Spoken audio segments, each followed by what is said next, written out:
My sister accused me of stealing her necklace, just so she could call me a liar. My parents believed her and kicked me out. What they didn't know, I'd been paying her college tuition and covering the house bills. So I stopped and walked away. What happened next? Everything fell apart. Can you imagine being thrown out of your own home, accused of theft, by the very family you've secretly been sacrificing everything for? That's exactly what happened to me, Rebecca, when my sister, Olivia, claimed I stole her $8,000 necklace, and my parents, without a second thought, believed her over me. Their words still echo in my mind. Get out of my house if you're going to lie to our faces. The sheer injustice of it all was suffocating, especially since they had no idea I was the one keeping a roof over their heads, paying their bills, and even funding Olivia's entire college education. Growing up as the eldest in the Martinez family, there was always this unspoken rule. Family is forever.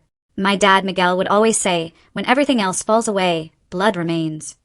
Those words became my mantra, shaping every decision I made. We lived in a modest home in Connecticut. My dad's construction company was thriving back then, and my mom, Anna, had a steady job. We weren't rich, but we were comfortable. We never worried about the basics. Then 2008 hit. The recession absolutely decimated my dad's business. Clients went bankrupt, owing him hundreds of thousands. Within 18 months, he had to lay off everyone and file for bankruptcy. The shame crushed him. As if that wasn't enough, my mom was diagnosed with rheumatoid arthritis that same year. The medical bills piled up, their savings vanished, and they even remortgaged the house twice. By the time I graduated college in 2018, they were barely hanging on, though they tried desperately to hide it from me and Olivia. Olivia is 7 years younger than me. While I witnessed our family's financial freefall and understood the gravity of our situation, she remained largely sheltered. My parents, especially Dad, were determined that at least one of their daughters would have a normal childhood. So, while I relied on used textbooks and worked part-time jobs through high school and college, Olivia continued to get new clothes, the latest phones, and even a car for her 16th birthday. I never resented her for it. It wasn't her fault. But it created a fundamental difference between us. I became thrifty and self-reliant, while Olivia grew up expecting her needs and wants to always be met without much effort. After graduating with a computer science degree, I was lucky enough to land a job at a growing tech company. My starting salary was decent, and I quickly climbed the ranks, earning 3 promotions in 3 years. By 25, I was making 6 figures as a senior developer, with stock options that significantly boosted my net worth. I bought a small, modern apartment just 20 minutes from my parents, finally feeling financially independent. It was during a casual visit home 3 years ago that I discovered just how dire their situation had become. Mom and Olivia were out, and I overheard Dad on a hushed call in the garage, pleading with a mortgage company for an extension. When he hung up, I found him sitting in his old pickup truck, head in his hands, crying silently. That moment changed everything. When I confronted him, his pride initially made him defensive, but eventually the truth spilled out. They were 3 months behind on the mortgage. Mom's medical bills had created substantial debt, and they'd been relying on credit cards for basic expenses. The final blow? Olivia's acceptance to an expensive private university with a $45,000 annual tuition. They had promised her they would cover it, unwilling to disappoint her or admit they couldn't afford it. That night, I made a decision that would alter our family dynamics forever, though none of us realized it at the time. I offered to help, just temporarily with some bills. Dad reluctantly agreed, but with one condition. Olivia must never know. It would crush her to learn we're struggling, he insisted, and your mother would be humiliated if the neighbors found out we needed help from our daughter. What started as some bills quickly expanded. Within 6 months, I was paying their entire mortgage, all utilities, property taxes, and most of Mom's medical expenses. When Olivia started college, I took on her full tuition payments too. All told, I was contributing over $70,000 annually to keep my family afloat, nearly 2/3 of my take-home pay. Despite living 20 minutes away, I visited at least twice a week, bringing groceries I claimed were on sale or extras from work events.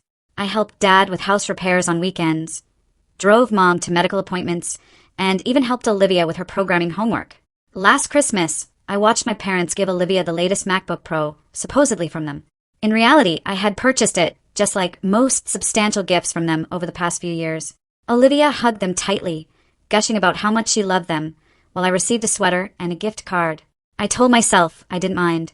Seeing my family happy was enough. For Olivia's 20th birthday 2 months ago, my parents wanted to give her something special. She'd been hinting about an $8,000 white gold and diamond necklace. It's an investment piece, she'd explained, something I'll keep forever.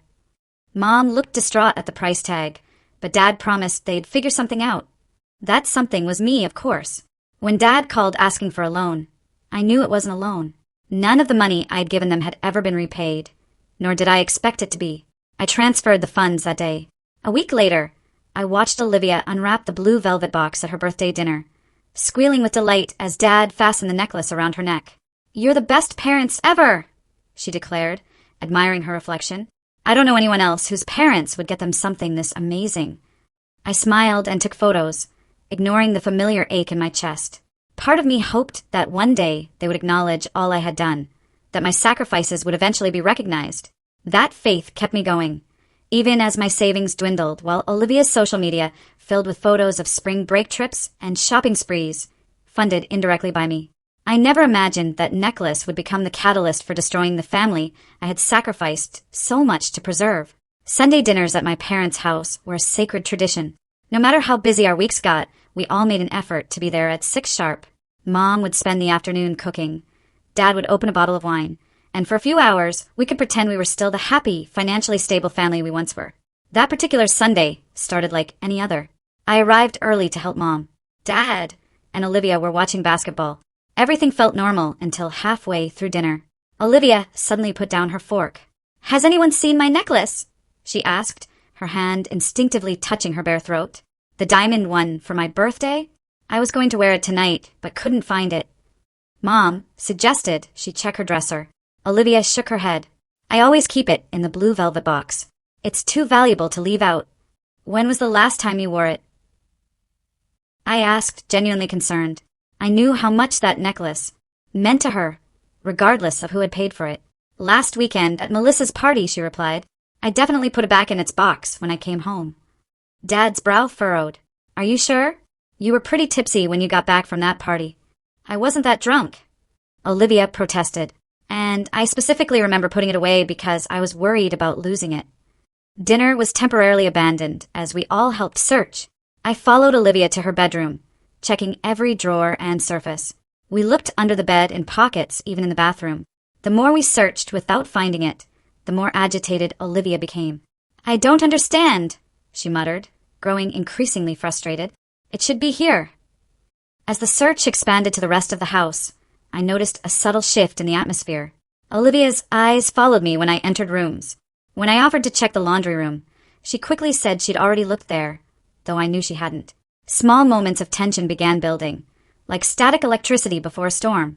We returned to the dining table after an hour of fruitless searching. The enchiladas had gone cold, but we reheated plates and tried to salvage dinner. The conversation was stilted, with Olivia unusually quiet. "You were in my room earlier today, weren't you, Rebecca?" she suddenly asked, her voice carrying an edge I hadn't heard before. I paused mid-bite, confused. "What?" "No, I came straight to the kitchen when I arrived. I thought I saw you coming out when I was heading upstairs. I went up to use the bathroom once, but I didn't go in your room," I explained, increasingly uncomfortable. Mom shifted in her seat. Dad glanced between us, his expression unreadable. "That's strange," Olivia continued, "because my door was open when I got back upstairs, and I always close it." "Maybe Mom went in to put away laundry," I suggested. Mom shook her head. "No, I didn't do laundry today." The implication hung in the air like a bad smell. No one was outright accusing me, but the suggestion was clear enough. "Olivia," I said carefully, "if you're implying what I think you are, you're wrong. I had absolutely no reason to go into your room, and I definitely didn't take your necklace." She shrugged, but her eyes remained suspicious. "I'm just trying to figure out what happened. It's an $8,000 necklace. It doesn't just disappear." "Well, it didn't disappear into my pocket," I said, trying to keep my voice level despite my growing indignation. Dad cleared his throat. "Rebecca, no one's accusing you of anything," he said, though his tone suggested otherwise. "But you have to admit it's a bit of a coincidence that the necklace goes missing on a day you visit." "I visit twice a week, every week," I replied, stunned that he would even entertain the idea. "Are you seriously suggesting I would steal from my own sister?" "Of course not," Mom interjected weakly, though she didn't meet my eyes. "We're all just concerned." The remainder of dinner passed in uncomfortable silence. I offered again to help search, but Olivia declined, saying perhaps it would turn up on its own. The implication was clear. Once I left, maybe the necklace would mysteriously reappear. I drove home that night with a knot in my stomach. For the first time, I felt like an outsider in my own family. The people I had sacrificed so much for had just casually considered me capable of theft. It hurt more than I wanted to admit. Around midnight, my phone buzzed with a text from Olivia. "Just so you know, I've looked everywhere. It's definitely not in the house." I stared at the message, unsure how to respond. Before I could decide, another text came through. "If you took it as some kind of joke, it's not funny anymore. Just give it back and we can forget about it." I typed and deleted several responses before finally sending. "I didn't take your necklace, Olivia. I would never do that to you. I hope you find it soon." Her reply was almost instantaneous. "Whatever. Just know Mom and Dad are really upset." Sleep eluded me that night as more messages arrived, each more accusatory than the last. By morning, it seemed my sister had fully convinced herself I was a thief, and based on her texts, my parents weren't far behind in that belief. What had started as a simple missing item had somehow morphed into a referendum on my character, and apparently I was failing. The next morning, I woke to several missed calls from both my parents. Rather than returning them immediately, I decided to drive over and address the situation in person. If there was a misunderstanding, surely we could clear it up face to face. I still believed in our family's ability to communicate rationally, despite the uneasiness from the previous night. When I arrived at my parents' house around 10 o'clock, the atmosphere was noticeably tense. Mom was washing dishes with unusual vigor, barely acknowledging my greeting. Dad sat at the kitchen table, his face grim, newspaper untouched beside his coffee. "Where's Olivia?" I asked, trying to sound casual. "Upstairs," Dad replied curtly. "She's been turning her room upside down all morning looking for that necklace." I took a deep breath. "Look, I understand everyone's upset, but I need to make it absolutely clear that I had nothing to do with its disappearance." Before Dad could respond, Olivia appeared in the doorway, her expression a mixture of anger and what looked almost like triumph. "Then how do you explain this?" she demanded, holding up her empty blue velvet jewelry box. "I found it in your old bedroom, shoved under the bookshelf." I stared at her, genuinely confused. "That's impossible. I haven't been in that room in weeks." "Well, the box didn't walk there on its own," Dad said, standing up. His voice had taken on an aggressive edge I rarely heard directed at me. "Rebecca, if you're in some kind of financial trouble, you should have come to us instead of doing something like this." The irony of his statement was so profound I almost laughed. Me in financial trouble when I was the one keeping their entire household afloat. "Dad, this is ridiculous. I don't need money, and I certainly wouldn't steal from my own sister." "Then how did the box get in your room?" he demanded. "It's not my room anymore. I haven't lived here in years. Anyone could have put it there, including Olivia." I added, the implication clear. Olivia gasped dramatically. "Are you saying I planted it? Why would I do that?" Mom finally turned from the sink. "Please, let's not fight. I'm sure there's an explanation." "Yes, there is," Dad said, his voice rising. "The explanation is that someone took that necklace, and the evidence points to Rebecca." I felt my face flush with anger and hurt. What evidence? An empty box that could have been placed by anyone. That's not evidence, that's a setup. Why would anyone want to set you up? Dad challenged. "I don't know. Why would I want to steal a necklace when I make more than enough money to buy my own if I wanted one?" Throughout this heated exchange, I noticed something odd about Olivia's behavior. While she appeared distressed when my parents were looking at her, I caught a different expression when their attention was elsewhere. A slight curl of satisfaction at the corner of her mouth, quickly masked when she realized I was watching. "Let's check the security camera," I suggested. My parents had installed a basic security system last year covering the front door and driveway. It would show if anyone left the house with something. Dad nodded stiffly, and we gathered around his laptop as he pulled up the footage from the previous day. We watched my arrival at 4 o'clock, empty-handed except for a bag of groceries. Various angles showed nothing suspicious throughout the evening, and when I left around 9 o'clock, I carried out only my purse and phone. The footage wasn't particularly high quality, but it was clear enough to see I hadn't taken a distinctive jewelry box. She could have put it in her purse. Olivia insisted. "My purse isn't big enough to fit that box without being obviously misshapen," I countered. "Maybe you took just the necklace then," she pressed. "It would fit in a pocket." Dad rubbed his temples. "Rebecca, if you needed money, you could have sold it. $8,000 would solve a lot of problems." The conversation was becoming increasingly absurd. While they continued speculating about my potential financial motives, my phone buzzed with a payment reminder. Ironically, it was for their mortgage, due in 3 days. Out of habit, I authorized the payment right there. $3,000 transferred from my account to cover their housing for another month. No one noticed as I performed this act of family support, even while being accused of theft. I'm financially stable, I said, putting my phone away. Everyone has problems, Mom said softly. Even successful people get into trouble sometimes. I stared at her, hurt that she too seemed to believe I was capable of this.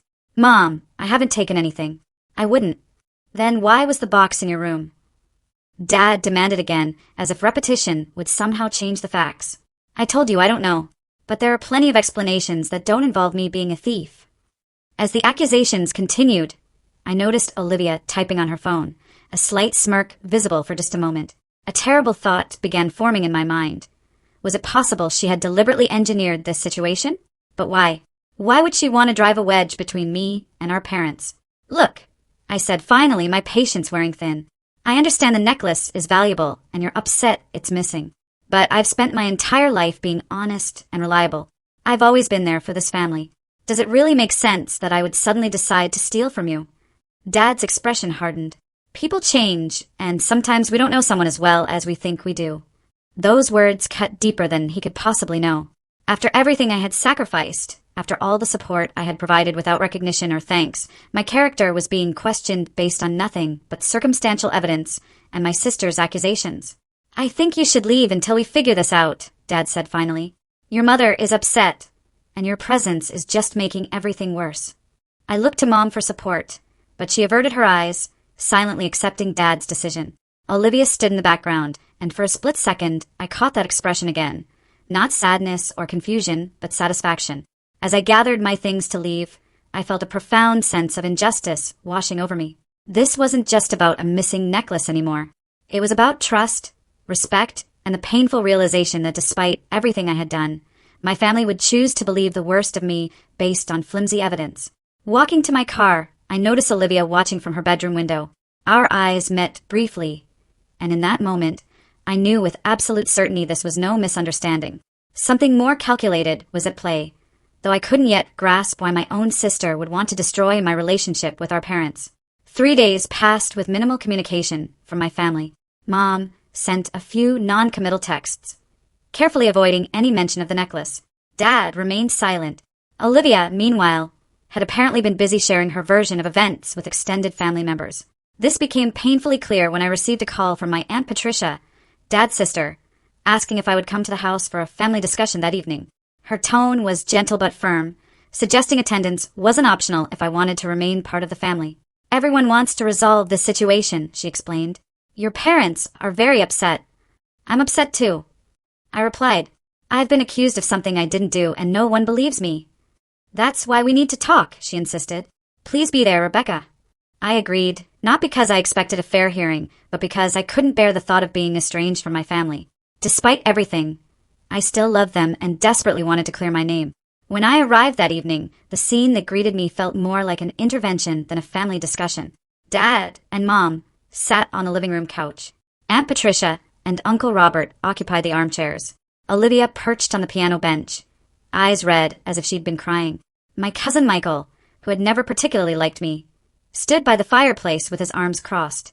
Rebecca, Dad began as soon as I sat down, we've asked you here because this situation has gone on long enough. The necklace is still missing, and all evidence points to you taking it.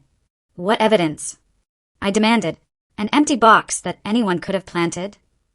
Olivia spoke up, her voice trembling theatrically. I've been doing some research, and the pawn shop downtown doesn't require ID for items under $10,000. They pay cash on the spot. The implication was clear, and I felt my face flush with anger. So now, I've not only stolen your necklace, but pawned it? This is absurd. Is it? Dad challenged. You've been acting strange lately, distracted, checking your phone all the time, making excuses to leave early. I almost laughed at the bitter irony. The phone checking was to manage their bills. The early departures were to make it to my second job, which I'd taken on 6 months ago to help cover Olivia's study abroad program for the upcoming semester. That doesn't prove anything, I said. Aunt Patricia leaned forward. Rebecca, honey, if you're in trouble, we want to help. But first, you need to be honest. I'm being honest. I didn't take the necklace. Uncle Robert shook his head sadly. Denial only makes this harder for everyone. The conversation continued in this vein, with various family members taking turns explaining why confession would be best for everyone. No one entertained the possibility of my innocence, not even for a moment. It was as if they had already decided my guilt and were simply waiting for me to acknowledge it. Dad finally delivered his ultimatum, rising to his full height and pointing at me with a shaking finger. "Rebecca, I'm going to say this once. Either confess what you did with the necklace and return it, or get out of this house and don't come back until you're ready to tell the truth." I stared at him, speechless. In all my 28 years, I had never heard him speak to me with such coldness. "Dad," I said, my voice barely above a whisper, "I'm your daughter. You've known me my whole life. Do you really believe I would do this?" "The Rebecca I raised wouldn't," he answered, "but people change." I turned to my mother, who had remained largely silent. "Mom, do you believe I did this?" She looked down at her hands, twisted together in her lap. Her silence was answer enough. The betrayal cut so deep I could barely breathe. I had financially supported this family for years, sacrificed my own financial security, put my life on hold in countless ways, and this was what I received in return. Not just disbelief, but outright condemnation. "I think we should check Rebecca's car," Michael suggested suddenly. "If she hasn't pawned it yet, she might still have it there." Before I could protest, Dad was nodding. "Good idea. Rebecca, give us your keys." "This is ridiculous," I said, but found myself handing over my keys anyway, unwilling to appear uncooperative and further cement their suspicions. We all trooped outside to where my car was parked in the driveway. Dad unlocked it and began searching, under the seats in the glove compartment. Finally, he moved to the trunk. When he opened it, I heard several gasps. There, partially visible under a reusable grocery bag, was the distinctive blue velvet jewelry box. I stared in shock. I didn't put that there." Dad picked up the box and opened it. Empty, of course. He turned to me, his expression a mixture of confirmation and disappointment. "Still going to deny it?" "Someone planted that." I insisted, my voice rising with desperation. "I haven't even opened my trunk in days." "Convenient excuse," Michael muttered. Dad closed the trunk with a slam that seemed to echo my family's final judgment. "I think we've seen enough, Rebecca. I want you to leave now. Don't contact us until you're ready to admit what you did and make it right." "Dad, please," I begged, tears now flowing freely. "Someone is setting me up. This isn't fair." "What isn't fair," he said coldly, "is stealing from your own sister and lying to our faces. I raised you better than this." I looked around at the faces of my family members. Some showed anger, others disappointment or sad resignation. Only Olivia's expression seemed odd. Behind the performative tears, there was something else. Satisfaction, relief. I couldn't quite place it. "Mom, I tried one last time. Please say something." She finally looked up, her eyes wet but her resolve firm. "Just go, Rebecca. Give us some time." Defeated and devastated, I gathered my purse and keys. As I was about to leave, Olivia pulled out her phone to check a notification. And that's when I saw it, in the reflection of her dark phone screen. Just for an instant before she tilted it away, the unmistakable glint of her diamond necklace, partially visible beneath the collar of her sweater. The realization hit me like a physical blow. She had the necklace all along. This entire drama, the accusations, the family meeting, all of it was a deliberate setup. My own sister had orchestrated my exile from the family. I opened my mouth to expose her, but in that moment I realized it would be pointless. They had already decided I was guilty. My word against hers would change nothing, especially without proof. I walked to my car in silence, feeling their eyes on my back. As I drove away from the house I had financially supported for years, tears blurred my vision so badly I had to pull over a block away. Alone in my car, I finally allowed myself to break down completely, sobbing until my throat was raw and my eyes burned. The betrayal was absolute. Not just the false accusation, but the knowledge that my sister had deliberately engineered my downfall, and worse, that my parents, who I had sacrificed so much to support, had chosen to believe the worst of me without a moment's hesitation. When I finally made it back to my apartment, I sat in darkness for hours, replaying every moment of the past few days, trying to understand how my relationship with my family could disintegrate so completely. Around midnight, my phone buzzed with a text from Olivia. "Hope you're happy now. You've upset everyone." The sheer audacity of her message after what she had done crystallized something within me. This wasn't just about a necklace. It was about years of imbalance, of unacknowledged sacrifice, of enabling destructive family dynamics. Something had to change, and it was clear now that I would have to be the one to change it. I woke the next morning feeling oddly calm. The emotional storm of the previous night had passed, leaving behind a clarity I hadn't experienced in years. I made coffee, opened my laptop, and began a systematic review of my financial situation. For the first time, I created a comprehensive spreadsheet detailing every dollar I had contributed to my family over the past 3 years. Mortgage payments, utilities, property taxes, Mom's medical bills, Olivia's tuition and expenses, miscellaneous support. The grand total made me physically ill. $377,100 over 3 years. More than $250,000. Enough for a substantial down payment on a house. Enough to have fully funded my retirement accounts. Enough to have changed the trajectory of my own financial future. The spreadsheet also revealed uncomfortable truths about my current situation. My savings had dwindled to less than 2 months of living expenses. I had been making minimum payments on my own credit card to free up cash for my family's needs. My 401k contributions had been reduced to capture just the company match, far less than financial advisors recommended for someone my age. In short, I had been sacrificing my own financial health and future security for a family that had just accused me of theft and thrown me out of their lives. Around noon, I called Janet Perez, a financial advisor I had consulted briefly when I first started earning substantial money. She agreed to see me that afternoon, and I brought my spreadsheet and supporting documentation to her office. "Rebecca," she said after reviewing the numbers, her expression a mixture of concern and disbelief. "This level of financial support is unsustainable. It's admirable that you wanted to help your family, but you've put your own financial security at serious risk." "I know that now," I admitted, "but I need to understand my options going forward. Am I legally obligated to continue any of these payments?" She shook her head firmly. "Absolutely not. Unless you've signed contracts specifically committing to these payments, which I'm guessing you haven't, you have no legal obligation to continue financial support. These were gifts, not legally binding commitments." Even the tuition payments, she explained, couldn't be forced. The university's contract was with Olivia, not with me as a third-party payer. I felt a weight lifting from my shoulders. What about the mortgage? My name isn't on it, but I've been making the payments for years. Same principle applies. The mortgage agreement is between your parents and the bank. Your voluntary payments don't create a legal obligation to continue. To be absolutely certain, I also scheduled a consultation with a lawyer later that afternoon. Attorney William Chen confirmed everything Janet had told me. I had no legal obligation to continue financial support to my family. Any moral obligation, he pointed out gently, had to be weighed against their treatment of me and my own needs. Family financial support is a choice, not a requirement, he explained, especially when there's been a significant breach of trust. Armed with this information, I returned home and began gathering evidence of my financial support. Bank statements showing transfers to my parents' accounts, records of direct payments to Olivia's university, utility bills in my parents' names with payment confirmations from my accounts.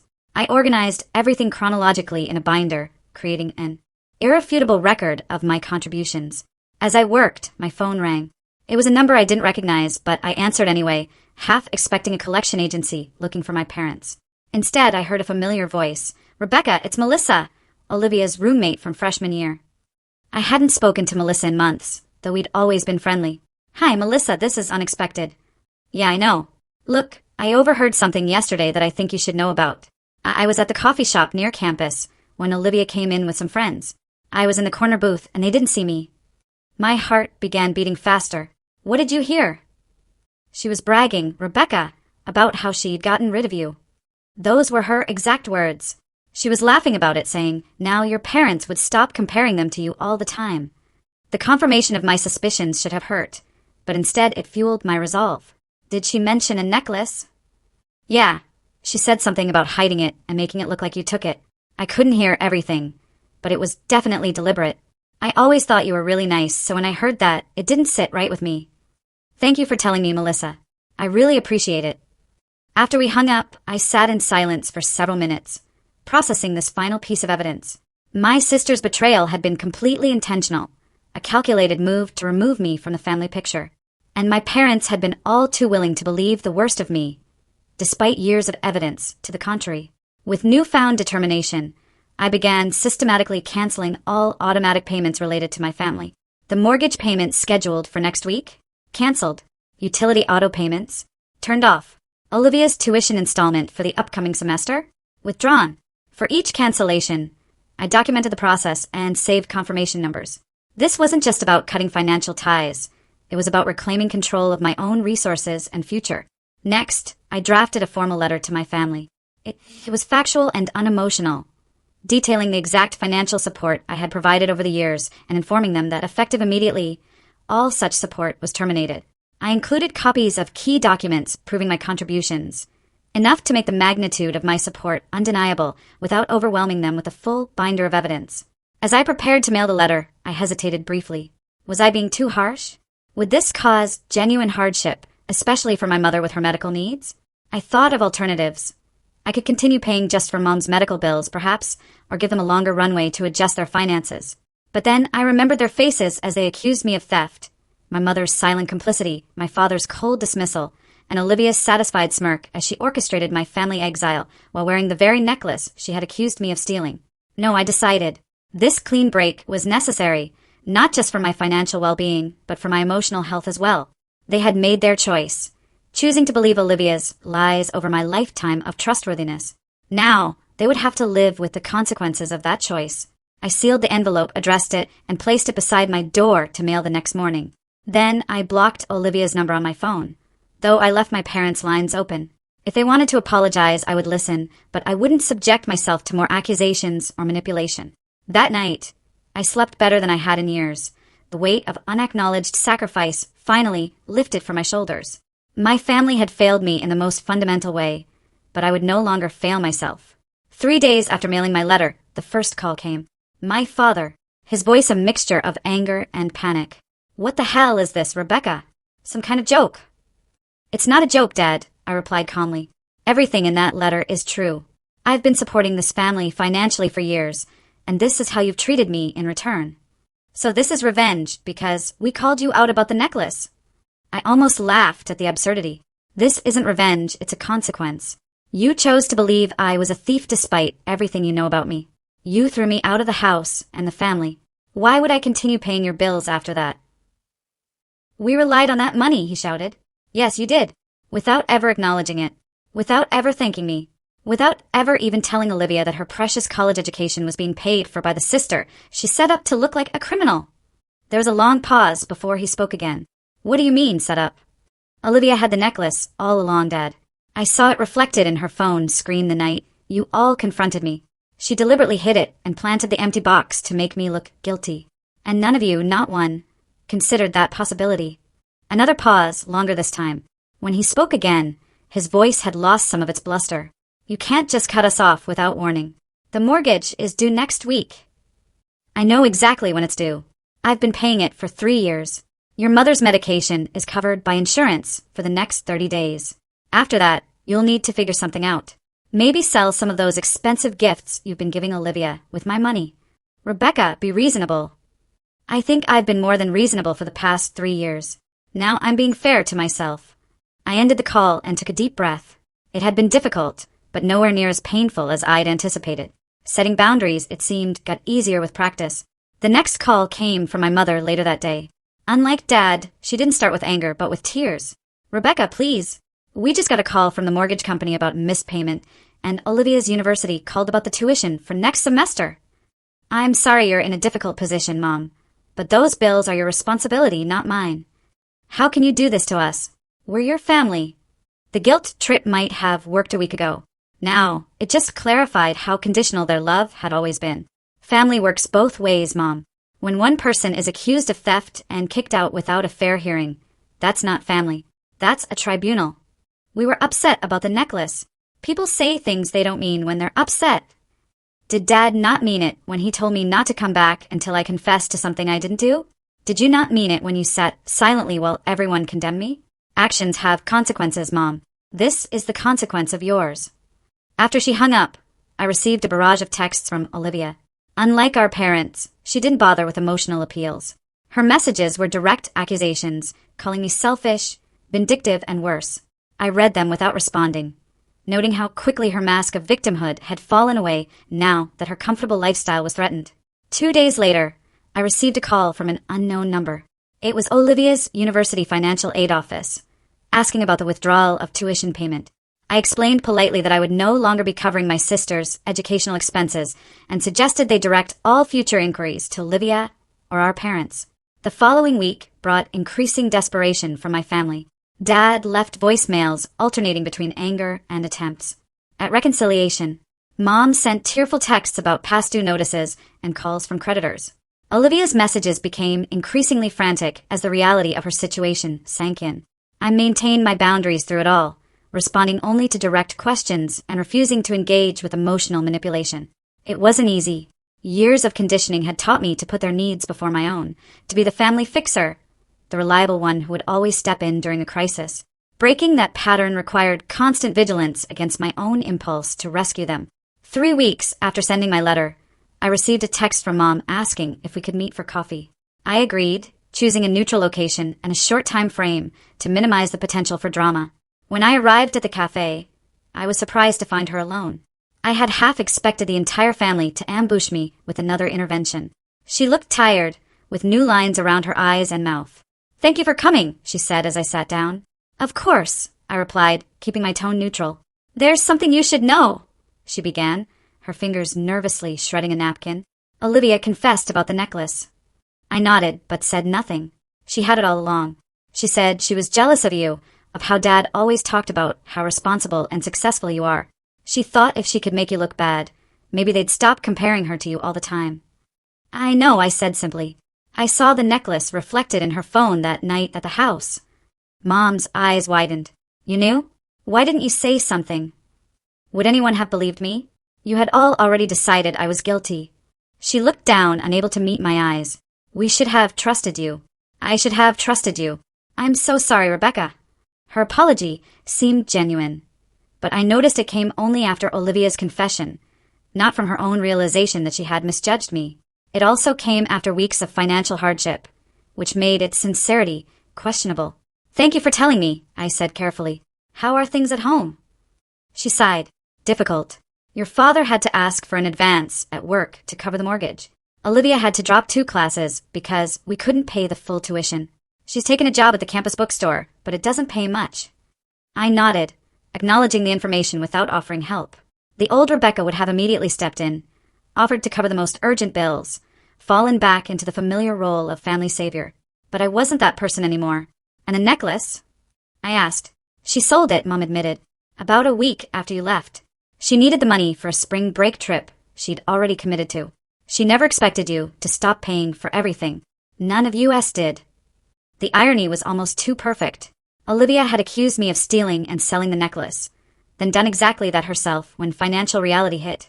"I hope you understand why I had to step back," I said. It wasn't just about the accusation. It was about years of taking my support for granted, of never acknowledging everything I was doing for the family. Mom nodded slowly. "Your father found all the payment records, the mortgage, the utilities, Olivia's tuition. We had no idea it was so much. You knew I was helping. You just never asked how much. We should have. I'm truly sorry, Rebecca. Not just for the necklace situation, but for everything. For taking advantage of your generosity for so long." We talked for another hour, more honestly than we had in years. She explained that Dad's pride had prevented him from acknowledging the extent of their financial dependence. I shared how hurt I'd been by their willingness to believe the worst of me. By the time we parted, something had shifted between us. Not forgiveness exactly, but a step toward understanding. That evening, Dad called. His apology was less eloquent than Mom's, but seemed genuine in its awkwardness. He struggled to find words for his regret, eventually settling on a gruff, "I was wrong about you, and I'm sorry for that. More sorry than I can say." Olivia was the last to reach out, sending a letter rather than calling. She admitted orchestrating the whole scenario out of jealousy and resentment that had built over years. "You were always the perfect one," she wrote. "I just wanted them to see you weren't so perfect after all. I never thought it would go so far. I never thought you'd stop paying for everything." Her apology, like our parents', seemed motivated at least partially by financial consequences rather than genuine remorse. Still, it was a start, a recognition at least of the harm she had caused. In the weeks that followed, our family began the slow, awkward process of redefinition. My parents took full responsibility for their finances for the first time in years. Olivia reduced her course load and worked part-time to contribute to her education. And I maintained my financial independence, rebuilding my savings and focusing on my own future. It wasn't easy. There were slips back into old patterns, attempts at manipulation, moments of resentment on all sides. But gradually a new dynamic emerged, one based on respect rather than exploitation, on honesty rather than comfortable lies. And through it all, I discovered something unexpected. Strength I didn't know I possessed, the capacity to stand firm in my own worth, even when those I loved most tried to diminish it. The courage to demand the respect I deserved. The clarity to recognize that real love doesn't require endless sacrifice without acknowledgement. It was a painful lesson, but perhaps a necessary one for all of us. 6 months have passed since the day my family accused me of theft, and I discovered the true cost of unconditional support. In that time, I've rebuilt not just my finances, but my sense of self-worth and understanding of what healthy relationships should look like. The first few weeks after cutting financial ties with my family were surprisingly liberating. Without the constant drain on my resources, I was able to fully fund my emergency savings account for the first time in years. I increased my 401k contributions to the recommended 15% of my income. I even started researching investment properties, something that had seemed impossibly distant while supporting 4 adults on one income. But financial recovery was only part of my journey. The emotional wounds inflicted by my family's betrayal ran deeper than I initially realized. 2 months after our confrontation, I started seeing Dr. Lena Thompson, a therapist specializing in family dynamics and boundary setting. What your family did, she told me during our first session, was a form of emotional abuse. They exploited your generosity, took you for granted, and then discarded you based on a false accusation. It's natural to feel grief, anger, and confusion about that experience. With Dr. Thompson's guidance, I began unpacking patterns that had been established long before the necklace incident. How I had been cast as the responsible caretaker from childhood. How my parents had subtly encouraged my sister's dependence while expecting self-sufficiency for me. How I had derived my sense of worth from being needed rather than being valued for who I was. People who consistently put others' needs before their own often struggle with feelings of guilt when they start setting boundaries, she explained. Remember that boundaries aren't selfish. They're necessary for healthy relationships. Those words became my mantra on difficult days when doubt crept in. Was I being too harsh? Should I help with just one bill, just this once? Whenever those thoughts arose, I reminded myself that boundaries aren't selfish. They're necessary for healthy relationships. Around the same time I started therapy, I also began building a new social circle. For years, my family obligations had limited my availability for friendships. Now, with both time and financial resources at my disposal, I joined a hiking club, volunteered at a local coding boot camp for women, and reconnected with former colleagues. Through these connections, I discovered what genuine appreciation felt like. When I helped a boot camp student debug a challenging project, her heartfelt thanks meant more than years of unacknowledged family support. When I organized a weekend trip with my hiking group, their enthusiastic participation validated my efforts in a way my family never had. My career also flourished. Without the constant financial pressure, I took on challenging projects I might have previously avoided due to time constraints, earning a promotion and substantial raise 4 months after the family confrontation. For the first time, that additional income went toward my own future rather than supporting others who took me for granted. As for my family, our relationship evolved gradually and not without setbacks. My parents struggled to adjust to financial independence after years of relying on my support. Dad took on additional weekend work. Mom found a part-time job she could manage despite her health limitations. They downsized from the family home to a smaller, more affordable apartment. 3 months after our confrontation, Olivia sent me a lengthy letter that felt different from her initial apology. Where her first note had focused primarily on justifications and excuses, this one demonstrated genuine self-reflection. I've been thinking a lot about why I did what I did, she wrote. It wasn't just jealousy of how Mom and Dad treated you. It was knowing somewhere deep down that I didn't deserve the lifestyle I had, that I hadn't earned it the way you earned everything in your life. It was easier to tear you down than to build myself up. I'm trying to do the hard work now. I got a second job this semester. I'm actually going to all my classes for the first time. I'm paying for things with money I earn myself, and it feels different, better somehow. I don't expect forgiveness, but I wanted you to know I'm trying to change. Her letter touched me more deeply than I expected. Not enough to resume financial support, but enough to consider rebuilding some form of relationship. We started with occasional text messages, then coffee every few weeks. Our conversations were cautious at first, avoiding any mention of money or the necklace incident. Over time, we developed a tentative new dynamic, not the close sisterhood I had once imagined, but something more honest than what we had before. For months after the confrontation, I agreed to help my parents with a specific, limited expense. Mom's specialized medication that wasn't fully covered by insurance. I made it clear this was a choice, not an obligation, and established firm boundaries around my contribution. The money would go directly to the pharmacy, not to them. The arrangement would be reassessed every 3 months. And most importantly, this support was conditional on continued, respectful treatment. I'm willing to help with this specific need, I told them. But if there's ever another incident where my character is questioned without cause, or where my generosity is taken for granted, the support ends immediately and permanently. They accepted these terms without argument, a sign that perhaps they too had learned from the experience. Dad, in particular, seemed transformed by the ordeal. His pride had taken a significant hit when he had to admit his financial dependence on his daughter. But once that initial hurdle was crossed, he demonstrated genuine humility. I always thought providing for my family made me a man, he confessed during a rare heart-to-heart conversation. When I couldn't do that anymore, I felt like a failure. I let you take over because it was easier than admitting I had failed. That wasn't fair to you, and I'm sorry. 5 months after the confrontation, we attempted our first family dinner since the accusation. It was awkward at times, with conversations stalling whenever we approached sensitive topics. But there was also a new authenticity to our interactions.